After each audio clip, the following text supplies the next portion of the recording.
Oi pessoal, hoje nós vamos estudar o capítulo 12, certo? Na nossa aula de gramática. O conteúdo do capítulo 12 é período composto. Vamos aqui tentar entender o conceito, né, de período composto e depois entender as particularidades desse conteúdo. As frases que possuem um verbo se dividem em frases simples e frases complexas. As frases simples somente comportam um membro organizado em torno do verbo. As frases complexas comportam vários membros, chamados de proposições, sejam elas justapostas, coordenadas ou subordinadas. Então, nós vamos estudar agora o que é um período composto, né? Que é uma construção que pode ter um verbo ou mais de um verbo, não é assim? Então, se é um período composto, nós vamos trabalhar com a questão tendo aí como membro organizado em torno do verbo, nós vamos ter mais de um, não é assim? Que são as orações complexas. Antes de entender o que é um período composto, nós precisamos entender o que é frase, o que é enunciado, o que é enunciação, o que é oração. Então, vamos começar entendendo o que é frase ou o que são frases. São sequências estruturadas que formam uma unidade comunicativa. Então, eu tenho uma sequência que obedece a uma estrutura e essa sequência estruturada vai formar uma unidade comunicativa. As frases podem estar organizadas a partir de um ou mais verbos. Assim, eu posso ter uma frase que tem um verbo, eu posso ter uma frase que tem mais de um verbo. Elas podem ter sentido completo, independentemente do contexto em que aparecem, ou elas podem ter sentido completo apenas quando estão inseridas em um determinado contexto. As frases que se organizam em torno de dois ou mais verbos formam os períodos compostos. Então, um período composto é uma frase que se organiza em torno de dois ou mais verbos, certo? E o que é uma enunciação e um enunciado? Nós vimos isso logo no início dos nossos estudos sobre gramática este ano, mas vamos relembrar. A enunciação é o ato de uma pessoa se apropriar da palavra e dela fazer uso. O enunciado é aquilo que é falado em uma situação real de uso. Então, eu estou fazendo aqui uma enunciação e estou utilizando enunciados. O enunciado pode ser formado por uma sentença simples, às vezes de uma só palavra, ou por uma sentença mais complexa, ou mesmo por uma sequência, né, de sentenças. Por exemplo, eu posso falar fogo. Então, dependendo da minha entonação, eu tenho um tipo de frase e posso observar ali que é um enunciado com apenas uma palavra. Assim, eu posso também enunciar com apenas um verbo, sirva. E posso enunciar também de uma forma mais complexa por uma sequência de sentenças, como lave bem o arroz em água corrente, esfregando entre as mãos, que é um exemplo, né, retirado aí do livro de vocês, que inicia com uma receita lá de Dona Benta. Aqui nós temos uma sequência de enunciados, para exemplificar como é esse enunciado mais complexo. Então tem lá, numa casinha branca, lá no sítio do Pica-Pau Amarelo, mora uma velha de mais de 60 anos. Chama-se Dona Benta. Quem passa pela estrada e vê na varanda, de cestinha de costura ao colo e óculos de ouro na ponta do nariz, segue seu caminho pensando: que tristeza viver assim tão sozinha neste deserto. Mas engana-se, Dona Benta é a mais feliz das vovós, porque vive em companhia da mais encantadora das netas, Lúcia, a menina do narizinho arrebitado, ou narizinho, como todos dizem. Então, nós temos uma sequência de enunciados. Então, aqui nós temos um exemplo de enunciado complexo. No primeiro exemplo, observa-se uma frase simples, formada por um único substantivo, que é fogo. No segundo, viu-se também uma frase simples, que foi formada por um único verbo, que foi o verbo sirva.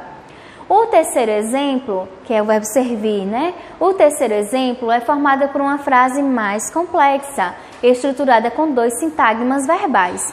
Vamos voltar lá e observar, né? Que é os sintagmas verbais, lave e esfregue. Lave bem o arroz em água corrente, esfregando entre as mãos. No quarto exemplo, que foi esse trecho do livro As Reinações de Narizinho, que eu acabei de ler, vocês podem observar que nós temos aí uma sentença não, um enunciado constituído por várias frases. Há frases que se organizam em torno de um ou de mais de um verbo e há frases que não apresentam verbo. Certo? Então vamos agora entender a diferença entre frase e enunciado. Assim, as frases constituídas apenas por sintagmas nominais são chamadas de frases nominais. Por que frases nominais? Porque são frases que só apresentam nomes, não apresentam verbos. Por serem curtas e diretas, são muito empregadas em manchetes de jornais e revistas, anúncios publicitários e títulos em geral. A frase é o menor elemento de um enunciado. Observem aí, né, que agora nós estamos relacionando frase e enunciado. A frase é o menor elemento de um enunciado. E vamos estudar agora os tipos de frases. Todo enunciado é dito por alguém em uma determinada situação comunicativa e com uma determinada intenção. Então, eu estou aqui, né, enunciando, fazendo uma enunciação por meio de enunciados que tem o objetivo de comunicar a vocês o conteúdo e tem uma determinada intenção, que é fazê-los aprender. As frases são classificadas em frases declarativas, certo? Em que o falante comunica algo, é uma declaração, é um juízo sobre algo.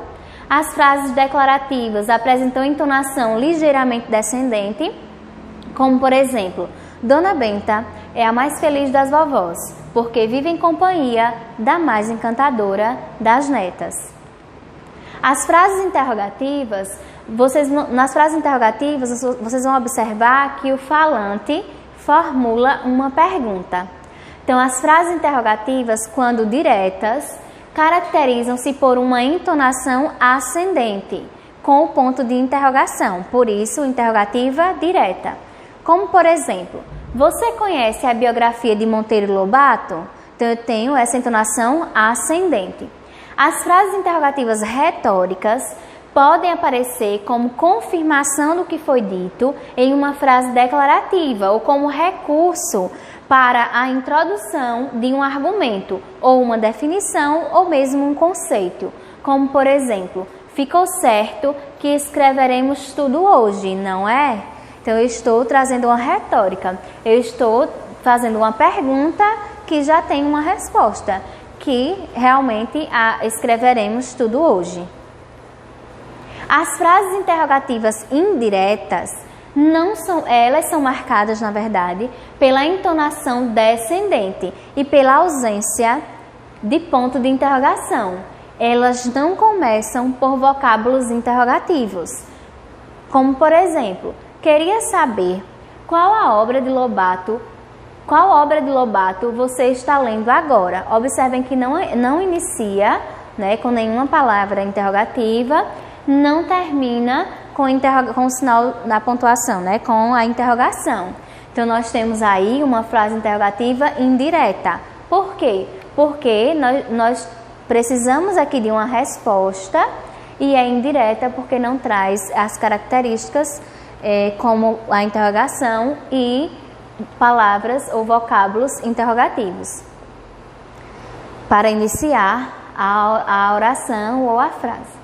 As frases exclamativas apresentam aí um falante que exterioriza um estado emocional, um sentimento ou um juízo de valor. A entonação depende muito do que representa a expressão. Se é espanto, se é admiração, se é surpresa, se é ironia. Como, por exemplo, adoro ler Monteiro Lobato. Então, a entonação depende do que eu quero transmitir, certo? Qual é a expressão que será transmitida. As frases imperativas podem exprimir ordem, pedido, conselho, exortação, desejo ou instrução. Como, por exemplo, resista, não esmoreça. Então, eu tenho uma frase imperativa, eu posso fazer um pedido, dar um conselho, fazer uma exortação, né? Apresentar um desejo ou uma instrução. As construções imperativas com o verbo na primeira pessoa do plural se caracterizam por incluir o falante, como, por exemplo, lutemos. Eu tenho uma frase que está sendo representada pela primeira pessoa do plural e aí está incluindo o falante. As construções imperativas com o infinitivo se caracterizam por não se dirigirem especificamente ao interlocutor. Observem, favor, eu tenho aqui, né, o infinitivo, não entrar sem autorização. Então, eu tenho aqui, na verdade, o infinitivo do verbo, que é representado aí, o verbo entrar. Acender as luzes e virar à esquerda. Observem que os verbos no infinitivo não especificam o interlocutor a quem eles estão se dirigindo. Agora vamos entender um pouquinho o que é uma oração. A oração é uma estrutura gramatical organizada a partir de um verbo ou de uma locução verbal. É constituída por um sintagma nominal na função de sujeito e um sintagma verbal na função de predicado. Aí aqui tem o esquema, né? Eu tenho um sintagma nominal que é um sujeito e um sintagma verbal que é o predicado. Juntando esses dois sintagmas, um nominal e um verbal, eu tenho a construção de uma oração. Atenção! Construções com verbos impessoais, portanto sem sujeito, e construções com sujeito indeterminado são possíveis. Nem sempre a minha oração vai apresentar um sujeito. Eu posso ter um verbo impessoal, né, que aí a oração será sem sujeito, e eu posso ter também um sujeito indeterminado. Mas não é possível uma oração sem sintagma verbal. Para ser oração, tem que ter verbo, certo? Tem que ter verbo. Uma frase é formada por tantas orações quanto for o seu número de verbos ou locuções verbais. Então, eu tenho uma frase, ela pode ser formada por várias orações e essas orações têm que apresentar verbo ou locução verbal. Por exemplo, fogo é uma frase, mas não é uma oração. Por quê? Porque fogo é um substantivo. Para ser oração tem que ter verbo. Para ser frase tem que ser apenas um enunciado com sentido, né, e com a intenção de comunicar. Sirva é uma frase formada por uma oração. Por quê? Porque nós temos ali um verbo. Vamos agora entender o que é um período. Período é uma frase formada por uma ou mais orações. Então, eu tenho um período que pode ter uma oração ou pode ter mais de uma oração. O período formado por uma única oração é chamado de período simples. E a oração que o período simples forma é chamada de oração absoluta. Vamos construir, né, reconstruir esse conceito. Então, eu posso ter um período formado por uma oração. Esse período vai ser chamado de período simples e a oração que forma o período simples é chamada de oração absoluta. Por exemplo, cante. Eu tenho uma oração formada aí, né, por um período formado por uma única oração, que é um período simples, uma oração absoluta. O período formado por duas ou mais orações é chamado de período composto. Nesse caso, as orações se organizam de distintas maneiras e podem desempenhar diferentes funções. Exemplos: cante, dance, ame. Esse período é formado por 3 orações justapostas. Por que orações? Porque são 3 verbos, não é assim? Não há conjunção estabelecendo a relação entre elas. Elas são divididas apenas por vírgula. Estude e descanse. Esse período é formado por 2 orações, porque são 2 verbos. ligadas pela conjunção e. As duas orações são independentes. Por quê? Porque elas têm sentido completo e poderiam sim formar períodos simples, se eu dividisse ali e retirasse a conjunção. Nesse caso, as orações estão ordenadas lado a lado, ou, como nós chamamos também, elas estão coordenadas. O que são orações coordenadas? O período coordenado. Eu tenho ali orações que têm sentido completo, uma não depende da outra, estão apenas justapostas lado a lado. Lute por todos os seus objetivos que a vida adquire mais sentido. Esse período é formado por duas orações, marcadas pelos verbos lutar e adquirir. Sendo que a primeira tem um sentido completo, lute por seus objetivos. E a segunda oração não tem sentido completo, que a vida adquire mais sentido, sendo um membro de um termo da primeira oração, a qual ela se subordina. A oração subordinante é chamada oração principal, que é aquela lute por todos os seus objetivos. E a oração sem sentido completo é chamada de oração subordinada. E a oração sem sentido completo é chamada de oração subordinada. O período composto pode se organizar por coordenação ou por subordinação, ou pelos dois processos, por coordenação e subordinação. Atenção! Nem toda frase é uma oração. Por quê? Porque há frases sem verbo. Nem toda oração é uma frase, porque há oração sem sentido completo. Há frases formadas por mais de uma oração, que são os períodos compostos.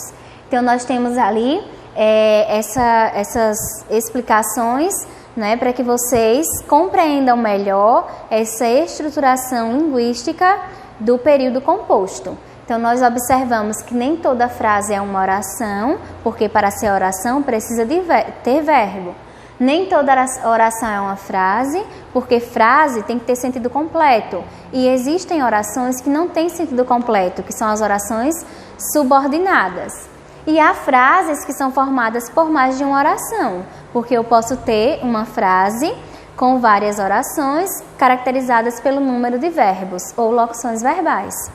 Encerramos aqui o capítulo sobre período composto, dando aí uma ênfase nos conceitos principais para entender melhor depois o período composto por subordinação e também por coordenação. Qualquer dúvida, entre em contato. Um abraço e até a próxima aula.